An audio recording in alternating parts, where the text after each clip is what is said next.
I'm Jim Longworth. Welcome to another edition of Triad Today. Coming up later on, our infamous Roundtable will get together. We'll see what kind of controversies they get into. But between now and then, some great guests and important information coming your way, including a discussion about community partnerships. One in particular is doing some great things for kids.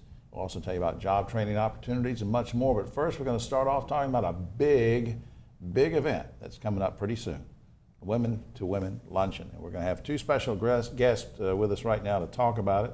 On my immediate right, Robin Hunt is co-chair of Women to Women Luncheon. And of course, that's an initiative of the Community Foundation of Greater Greensboro. Next to her is her partner in crime, Susan Moffitt, who is also co-chair. We welcome both of you. Thank you for having us. Robin, I'm going to start with you. First of all, before we get into this, just let's remind everybody quickly what Women to Women is all about. Women to Women was started in 2007 by 4 women who wanted to create a permanent endowment to create high-impact, transformational grants to deserving women in the Greensboro community. Now, this is a special anniversary year, as I understand it. Which anniversary, and how would you assess the growth? I mean, how has it grown and been different now, today, than maybe it was back then? Right. It's our 10th anniversary we're celebrating. And to give you an idea of how much it's grown, the initial Women to Women initiative, their goal was to meet a $1 million threshold for the first endowment, which they did very quickly. And our first grant recipient received $25,000. This year we will award $150,000. So that's how much the endowment has grown. And as the luncheon every year, we've been able to award increasing amounts of money. I'm just speaking of the money, Susan. Let me ask you. I mean, is there some figure you have, like a total figure over the years of what's been granted out, and what kind of organizations have benefited from it? In the 10 years that we have been in this role, we've given away $942,000, which is almost $1 million, and Wow. 26 organizations have been the beneficiaries of this. We grant money to organizations that really meet the needs that women face daily in Guilford County and worldwide. I want to put you on the spot. Give me an example maybe of an organization that fits that bill. Well, family services, adopt a mom, Right. room at the inn, the Guilford Child Development Group, and Women's Resource Center, a Family Success Center. We've all helped these organizations either further their goal or even grow and outreach more, open a second center, which the Family Success Center has been able to do, and I think looking to do a third, which is a really big benefit to the people of Greensboro. I just think it's great. I think it's great, and I've got some other things I want to talk about, but before time gets away from us, I want to make sure we put this big on the screen. 10th annual Women to Women Luncheon, and if I get anything wrong, correct me, Monday, October 21st at 12 noon at the Curry Center. Now, anybody want to tell me, Robin, who's the guest speaker? Yes, Barbara Pierce Bush. She is the granddaughter of George Bush, the 41st president, and the daughter of George W. Bush, the 43rd president, but she actually has her own accolades. She's the CEO and founder of Global Health Corps, which is an international health initiative for equality in the health field. And that's going to be great. That's going to be Yes. great. Now, are tickets still available? They are. They are available online, which is www.cfgg.org/W2W. Okay. We're expecting to sell out, so we really hope that you will hurry up and order. It's going to be a great event with a room full of amazing women that have a great dedication to the community and to the causes that What they... if I walked in? Would you throw me out? Yeah, there are men there too. Several. There are men there too. Yes, We you're have a little welcome less- as well. We have a little less than a minute, Robin. What's the vision for Women to Women over the next 10 years, very quickly? Well, as I stated earlier, our initial goal was to reach the $1 million endowment, and now we are at $4 million. Our goal is to reach $5 million, which we hope to do within the year. So I'd mentioned that this year we're awarding $150,000 in grants. Once we meet the $5 million, we'll be able to award $200,000 in grants. Well, with the two of you as co-chair, there's no way you can miss. I just think it's great. Thanks for putting in the extra effort, because I know it's a tough job, and but it's going to be a great event, and I might sneak in anyway. We hope We're you do. counting on it. Right. All right. Women to Women Luncheon. Please get your tickets for that. We'll be right back after this. Now on Triad Today, and it's time to talk about Histo technology. And if you're as confused as I am, we're going to clear that up with a very special guest right now, because it's an important topic that can translate to some great jobs. Let's meet her right now. Dr. Bridget Ledford Waters is Department Head of Medical Laboratory Technology and Histo Technology at Alamance Community College. Welcome. Thank you so much for having me, Jim. By way of Indiana, and we're glad that you're now North Carolinian. Now, we've had folks from Alamance Community College come on plenty of times before. We've talked about all sorts of things like the biology, the biotechnology center of excellence, that kind of thing. But my notes from Ed Williams said, ask her about Histo Technology. What in the world is that? Well, histotechnology is an area of medicine where our technicians will take tissue samples from biopsies that doctors collect, and they will treat those tissue samples, then stain them with different stains and colorings so that the physician can then go back and look at those to see whether or not the cells in those tissues are normal. Wow, that's very highly professional job that you have to do. I mean, you have to really have a lot of training for that. And I assume that's why you're here, because you're going to talk about how we're doing that at Alamance Community College. Before we talk about that, though, is there a high demand for someone in that field now? Absolutely. We have a long-standing program already in medical laboratory technology, and the graduates from that program, 100% are employed in the field within 6 months of graduation. Good grief. Yeah, many of them have more than one job offer before they graduate. That is fantastic. That's a great success story for Alamance Community College, and it sounds like we're doing a commercial, and I'm not, but I mean, it is what it is. It's a great success story. Now, I understand, of course, we all know that you have the world's largest diagnostic company virtually in your backyard. How does having LabCorp being in Burlington affect your program? LabCorp was one of the major driving factors in our decision to start a program in histotechnology.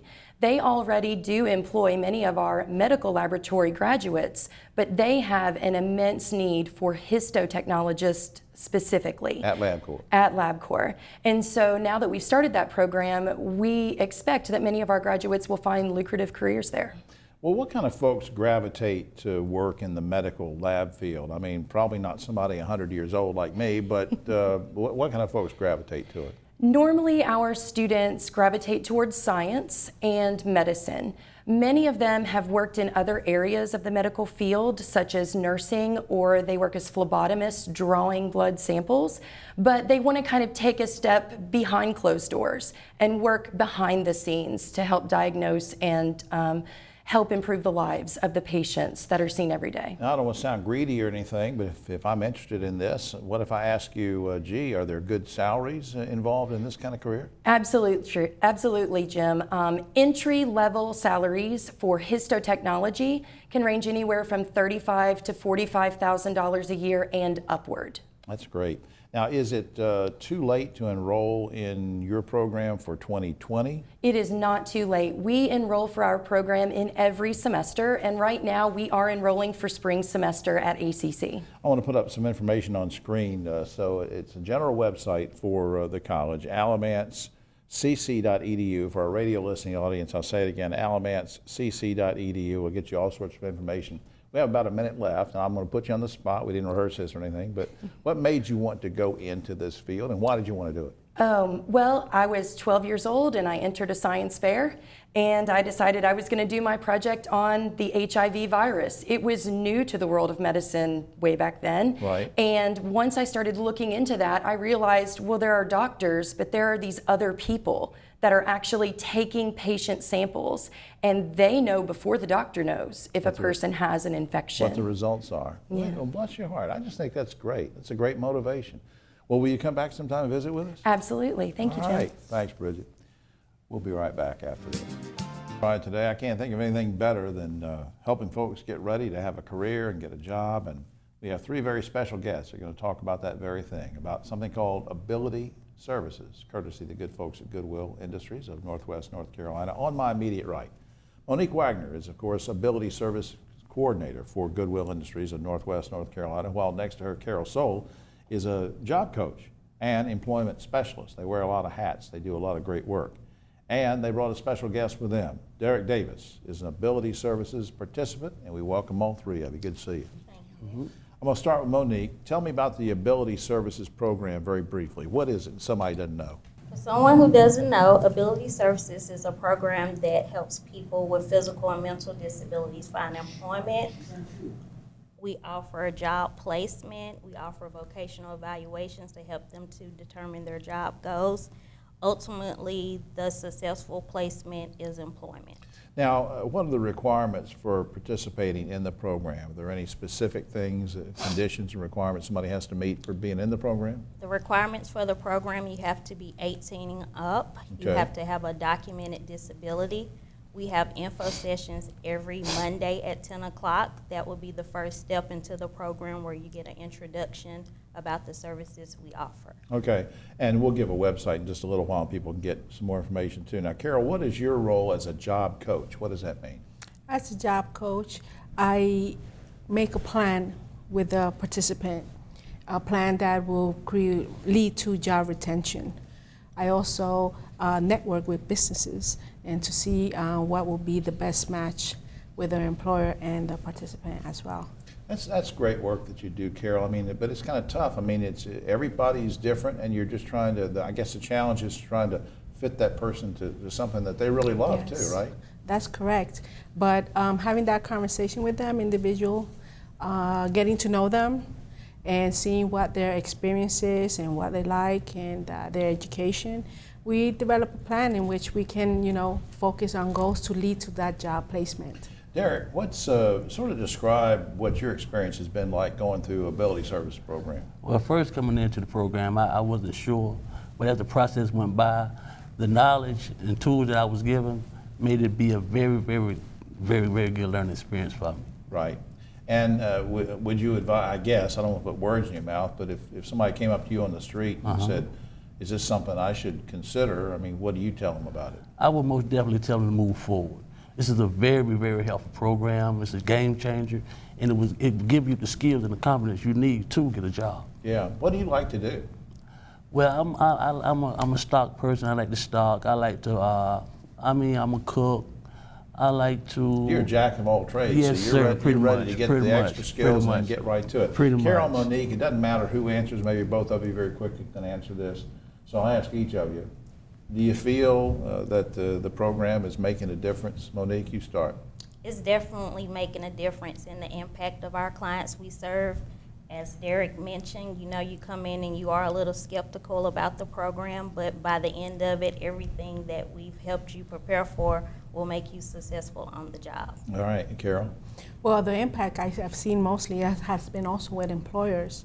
They welcome people with disabilities because they also sometimes have a family member who has a disability, and they want to open that door to bring in that new job market of having good service and being all-inclusive. I just think that's great. Now, up on screen is the general information website, Goodwill, NWNC, stands for Northwest North Carolina, NWNC.org. For the radio listening audience, again, Goodwill, NWNC.org. And folks, don't forget, and always try to get a plug in for this, don't forget to donate your household items and things and take them to Goodwill, because then those items wind up in the Goodwill retail store, and people come in and find great bargains and buy those items, and guess what? The profits from that store go into supporting programs like Ability Services and many other workforce development programs for Goodwill. So please donate your items. All right, thanks for doing this, and thanks for all the great work you're doing. Good luck, Derek. Thank you. Thank you. All right, we'll be right back after this. Now on Triad Today, earlier in the program, at the very beginning, I mentioned we were going to talk about community partnerships, one in particular. Well, it's time to do that right now with two very special guests. On my immediate right, Susie June is Development Director for Hope Academy. We're going to find out what that's all about in just a second. And our good buddy, Corey Phillips, is back with us again, Marketing and Community Relations Manager for Crumley Roberts, Attorneys at Law. Welcome, both of you. Thank you. Always good to be here. Susan, let me start with you. I'm going to ask a few things all at once, and you just sort of do that. Where is Hope Academy? What grades does it serve? And what's your mission? Sure. Hope Academy is a school currently for 5th through 8th grade students that live in the Glenwood area of Greensboro. So we are located right there in we're in Florida Street, downtown Greensboro. Our mission is to educate, equip, and encourage the students that live in this neighborhood. If you're not familiar with Greensboro or the Glenwood area of Greensboro is one of the more impoverished areas of Greensboro, and so therefore many of our students come to us with risk factors often associated with poverty, such as hunger, homelessness, witnessing a violent act. And so we are a private Christian school, so we believe in the transforming power of Jesus Christ to help rise them up above their situational and generational poverty. Sure. Now, Corey, I know that Crumley Roberts, you and I've talked about before, involved in a variety of community initiatives. How did this particular partnership get going with the Hope Academy? It started out with an introduction from one of our attorneys. Barbara Curry brought Hope and Susie to our attention, and we were guests of their Lunch for Hope.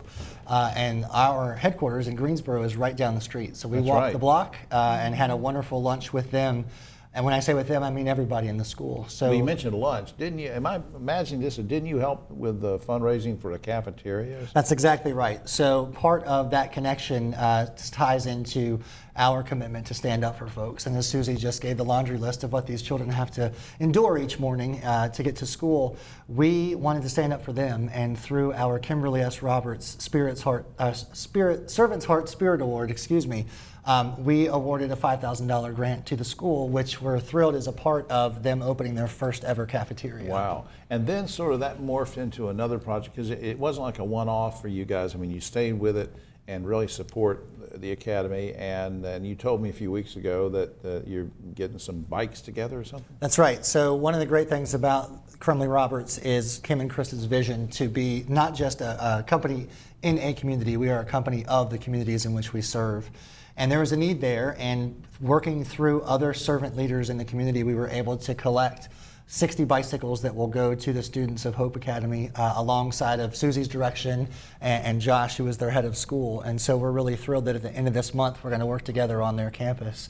And that's really consistent with your overall mission, as you said, not only in helping clients, but doing things for kids of all ages, and like the bike rodeos and the bike safety and the helmets. And I mean, you guys are into so many things. And as you mentioned, Kimberly, very involved in doing scholarships. Susie, before time gets away from us, why is it so important to have community partners like this? Our community partners are huge. I mean, I've only been at Hope for a year, and I have been so overwhelmed by the way the Triad community has just embraced this little school. And Crumley Roberts and the Roberts Center is such an amazing example of that, not only planting the seed for our kitchen, but also the attorneys have come and helped our children learn how to interview, because we interview for Choice Magnet schools. They have come and taught them about bullying. They came and judged and were part of our mock trial, which is a huge part of our history program. Isn't that and great? I could go on and on. I mean, it is a true partnership, and we're just a neighborhood school, and so we need our neighbors to help us. Very quiet partnership. I mean, if it wasn't for me on here bragging about Corey, and Kim and everybody, people might not know about it. But I'm so glad you came on to talk about it. All right, time's getting away from us. I want to do a couple things here. Up on screen, for more information about Hope Academy, the website is HopeGSO, stands for Greensboro, hopegso.org. Please check that out. For more information about Crumley Roberts in general, you can go to crumleyroberts.com. Please do that. And I always want to get a plug in for Kimberly Roberts' boutique. It's called the Red Effect Boutique. TheRedEffect.com is the website that's up on screen. And why is that important? Because a lot of the proceeds from the boutique go to scholarships and helping empower women and all sorts of great things. To Susie and to Corey, thanks for everything you're doing. I appreciate it. Thank you. All right. We'll be right back after this. Today, just about time for the roundtable, and I hope we get through it. We have quite a selection of people. On my immediate right, filling in for Ogie Overman, is the esteemed Dr. Don Martin, who is back from surgery, and you're okay though now, aren't you? You're okay. Dr. Don Martin, who is, among other things, among being an educator, he's also vice chair of the Forsyth County Commissioners. By happen chance, Dave Plyler is also filling in. He's filling in for Keith. And we didn't know we were going to have two commissioners. Dave is the chairman of Forsyth County. I guess this is a legal meeting now. We have to keep minutes. No. And then let's go ahead and let's make decisions. And then Dave Briggs, director of High Point Theater, brings up the rear, and I mean that in I'm feeling unrepresented. All right, guys. I almost hesitated to bring up this first topic because first, some people were objected to the word Dixie in the Dixie Classic Fair. Okay, we're going to change the name. No, we're not going to change the name. Yes, we are going to change the name. Then they said, let's change it to Twin City Classic Fair. That's it. Now all of a sudden, that's not it. They're going to get rid of that because they think it's too narrow in scope. Once and for all, guys, give me your input. What do you think the fair should be called, Dr. Don Martin? Well, I think classic ought to be in the name. And so if Twin Cities is too narrow, I thought a Piedmont Classic the Triad Classic, and then I thought of the broader Carolina Classic, which I believe Ogie suggested it. It might have been. Dave Plyler. I agree with Don. Carolina Classic is perfect. You could call it the CCC. Doesn't Greensboro have something like that? They have a fair. Yes, Carolina Classic is already taken. Is I think that that's taken? in That's Greensboro, taken, yeah. what, 2 weeks so ago? I really think that maybe it could be called the Tobacco and Cotton Fair or the BB&T Fair, since we have so many BB&T stadiums in Winston-Salem. The I don't know, BB&T. but it is confusing. When they came out with that name, all I thought about was Minneapolis and St. Paul. Yeah. Well, maybe they should just name it after somebody that just likes going to the fair, like go. the Don Martin Fair. All right. Now, on a more serious topic, several leading Republicans now say they'll challenge President Trump in the primary, but here's the fly in the ointment. Several states have announced they're going to cancel their primary, the Republicans are, because they don't want any challengers to President Trump. Guys, doesn't this constitute voter suppression at its worst? And if so, should the ACLU and other folks get involved and try to sue the states that are canceling these primaries? Don Martin. Well, you could argue it's a form of voter suppression. However, I think the Republican parties in each state, they have broad flexibility. It has been done before, and I don't think there would be an ACLU claim. Dave, though, when it has been done before, it's supposed to be done when your incumbent has no challengers. With Barack Obama, Bill Clinton, they did that twice, but you have 3 challengers here. Dave Plyler, your thoughts? Well, you have a different world. I mean, you can do anything you want to where an election is concerned, and if you give up the opportunity to challenge somebody, you have only yourself to blame. So, bottom Dave line. Brigg. Yeah, and the Republicans did do this in 2004 for G.W. Bush, but you mentioned that the Democrats have done it. It is up to the individual state Republican parties. But I do think if somebody has got enough signatures and they've gone out and done that, they should be allowed to be on a ballot. Yeah, but of course, if there's not going to be a ballot, they can't get on one. Right. Speaking of the president, Mr. Trump wants to end quote unquote birthright citizenship so that if an expectant mother crosses the border from Mexico just to have a baby, that child would no longer be a United States citizen. Guys, are you okay with ending birthright citizenship? Don Martin. I'm actually not, because you have to have, I'm trying to think, what could you replace it with? You have to, at least where you're born is something that is an indisputable fact. And that's the criteria that I think the benchmark we ought to use and continue to use. Yeah, Dave Plyler. To use an old Salem, it ain't broken and it doesn't need fixing. And it's been a tradition for years and there's no reason to change it. Dave Brigg. And I agree with both these gentlemen. It's been around since 1868. It is the law. One thing I think we have to remember is that just because that child is born there doesn't mean that the parent is a citizen. Okay. The city of San Francisco has just passed a resolution declaring that the NRA, the National Rifle Association, is a, quote, domestic terror organization, unquote. Are you okay with that resolution? And if so, would you like to see cities in North Carolina do the same?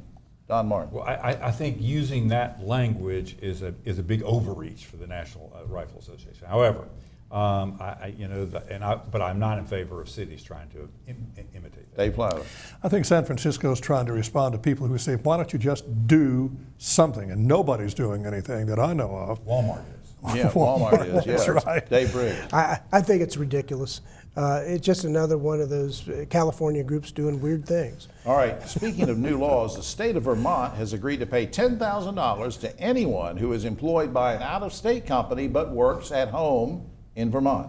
Good idea or bad idea? Would you like to see us adopt that kind of policy? Don Martin. I think it may be a good idea for Vermont. I don't think it's necessary here. We have a good net in migration. All right, Dave Plyler. It just depends on how much tax you can collect. You're a money-grubbing commissioner, Dave.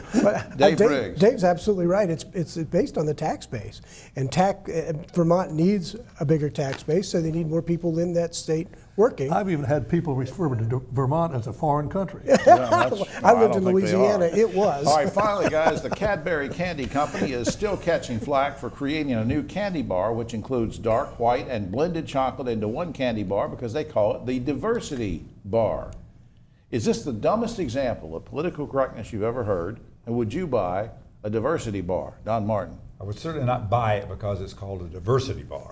However, it's probably a marketing ploy, and it may work for them. Dave Plyler. I like candy. period. But that's not the question. Would you buy a diversity bar? Well, if I wanted it badly enough, I might buy it. Dave Briggs. I think white chocolate bunnies have been discriminated against a lot. White chocolate, I think black- this is great. I don't care about the candy bar, but I got to tell you, they got exactly what they wanted, and that was publicity. Publicity for it. The Cadbury Company with their blended candy bar. That's interesting. Well, guys, I appreciate you doing this today and doing some fill-ins, all three of you, and I appreciate you stopping by here at the last minute and doing this. And that's about all the time we have. Oh, except for this. Last week, police in Madrid detained a man at the airport only to discover that he had $30,000 worth of cocaine hidden under his toupee. The police were asked, well, was the man high? And they said, yeah, he was wigged out. So that's... Thank you, gentlemen. Great. We might have you back for appreciating that. For all of us here on Triad Today, I'm Jim Longworth. We'll see you next time.